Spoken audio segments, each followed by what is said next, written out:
እንዴት ነው ስራ፣ ጤንነት?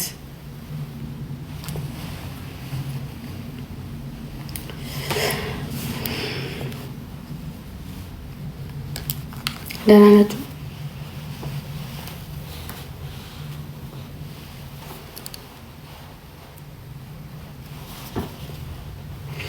ስራ እንዴት ነበር?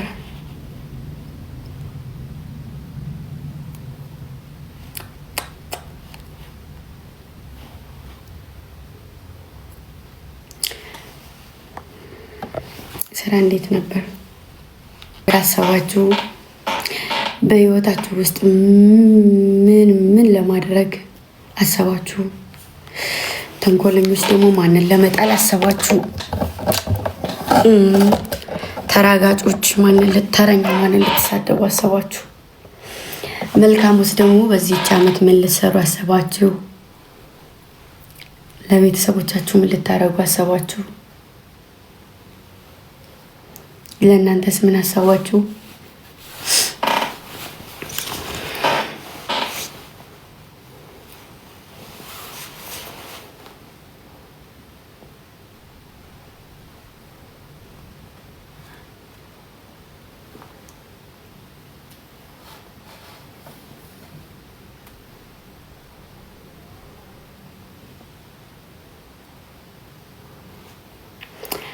እኔ በዚህ ዓመት ምን አሰብኩ መሰላችሁ? ጠላቶቼን ጥዬ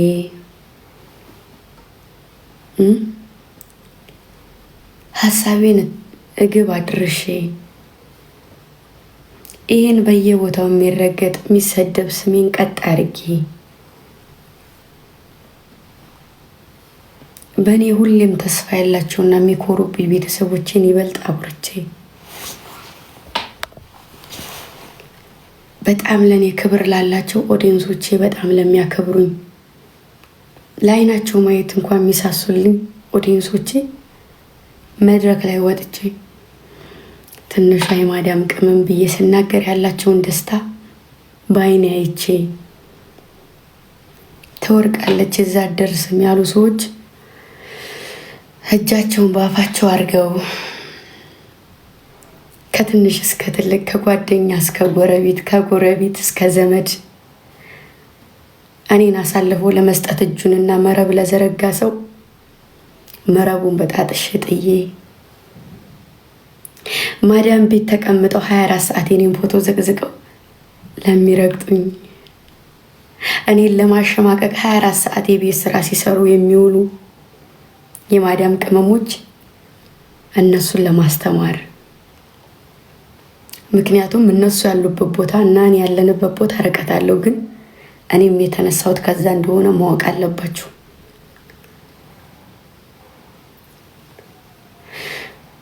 በሆነም ባልሆነም የተነሳው ስሜን የሆነ ሰዓት እውነታውን አውጥቼ ተናግሬ ንጹህነቴን፣ ስሜን፣ ማንነቴን፣ ክብሬን ዝቅ ያደረገው ሁሉ ከፍ አድርጎ ሊያነሳኝ ይችላል አንድ ቀን። ሴትነትን በቀይ ደም እንጂ የሰው ልጅ በባርከንም በምንም ተጻፈ። ሴትነቴና ጥንካሬን በደሜ ፈርሜ ያሳያችኋለሁ። ይህን ዓመት እንደዚህ አርቄ ያሳልፋለሁ ብዬ አስባለሁ። ያለፉት ዓመቶች እኔን ለመጣል በጣም አምጠው የመጡ ትንሽ ትልቁ አፉን ከፍቶ እኔን ለመጉረስ የተዘጋጀ እኔን ለማሸማቀቅ 24 ሰዓት ወገቡን ታጥቆ የተቀመጠ ወዳጅ መስሎ ከጀርባዬ ተንኮል እየሸረበ ከእኔ መረጃ እኔ የማወራውን ነገር የሚያወጣ ሊያወጣ የሚሞክር እነዛን ሰዎች ደግሞ በቂጣቸው ለማስቀመጥ እውነት ማሮቼ ህይወት ዋጋ ታስከፍላለች። ማንኛውም ሰው እዚህ ለመቆም ግዴታ የሆነ ነገር መራመድ አለበት። የተሻለ ቦታ ላይ ለመድረስ ግዴታ የሆነ ወጥመድ መራመድ አለበት። ግን ደግሞ አንዳንድ ሰው ምን አድርገን እናስባለን? ራሳችንን በምናስበው ልክ ማንኛውንም ሰው እንደዛ አድርገን እናስባለን። እኔና እናንተ በጣም የተለያየን ሰዎች ነን። እናንተም ሌላ እኔም ሌላ ነን። የእናንተ ሀሳብ የኔ ሊሆን አይችልም። የኔ ሀሳብ ለእናንተ ሊሆን አይችልም። ወየው ደስ ባላችሁና የኔ ጥንካሬና የኔ ብርታት ለእናንተ ብርታት ቢሆን ደስ ባለኝ። ግን ሲመስለኝ ለምን ወጣች? ለምን እዚህ ቦታ ደረሰች? ለምን በስርዓት አየናት? ትናንት ሽንት ቤት ስፈቀፍቅ የማዳምን ኩሽና ስታጥብ፣ ሳህን ስታጥብ፣ ትራፊ ስበላ የነበረች ልጅ ምን ነው ዛሬ በስርዓት መብላት ጀመረች? ራሷን መጠበቅ ጀመረች። በስርዓት መልበስ ጀመረች። ለምን እንደዛ ተጎሳቅላ አላየናትም? ለምን አትሰበርም? ለምን ወጥመድ ስናስብለት ለምን አትወርቅም ብላችሁ የምታስቡ ሰዎች ያመንኩትን እኔ አውቃለሁ።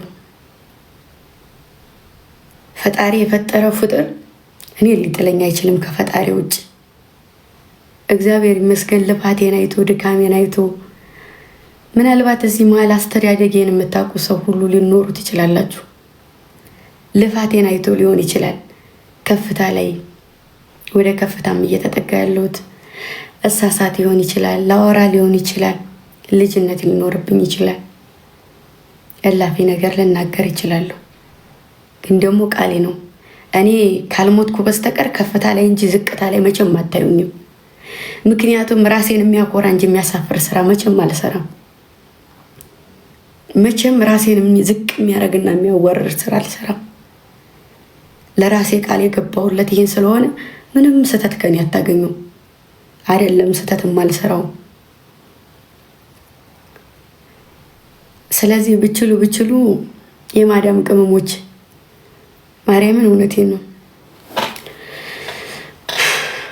ሰው ቤት አንገታችሁን ደፍታችሁ መሰሩ፣ ገንዘብ የምትቀሙ፣ ሽንት ቤት ውስጥ የምታድሩ፣ ነፃ ህይወት የሌላችሁ፣ በስርዓት እናት አባት የማታገኙ፣ ለፍታችሁ የላባችሁን ምትክ የማታገኙ፣ የማትበሉ፣ በስርዓት ምግብ የማታገኙ፣ ትርፍ ሰዓታችሁን እንኳ የሆነ ነገር ይዛችሁ ቁጭ ለማለት የማይፈቀድላችሁ፣ እንደ ማንኛውም ሰው የወዳችሁን ያንጀታችሁን የምታጓዩት ወይ የምታጋሩት ሰው የሌላችሁ ብቸኛ ዝም ብሎ መስራት ብቻ። አንድ ቀን እኮ የሰራነውን የሆነ ቦታ ላይ ሳናደርሰው ምናልባት ላንኖር እንችላለን። ለሰው መጥፎ ወጥመድ እየዘረጋን 24 ሰዓት ሰው ቤት ውስጥ ተቀምጠን ራሳችንን ለማውጣት መጣር ሲገባን ለሰው ወጥመድ ስንፈትል እንውላለን። እነዛ ሰዎችስ የፈጠራቸዋል። እናንተ ግን ምንድነው ሀሳባችሁ? ምንድነው አላማችሁ? በጣም ስለምታሳዝኑ ነው። ማርያምን እውነቴን ነው። ስራ አድርጋችሁ ቁጭ የምትሉት አንድን ሰው ለህይወታችሁ ምን ነው መሰረት የሆነ ነገር ይዛችሁ ብትጓዙ። እግዚአብሔር ያበረታውና እግዚአብሔር መንገድ ያስጀመረውን የሰው ልጅ ሊጥለው አይችልም። እመኑ አትመኑም ይሄ ነው።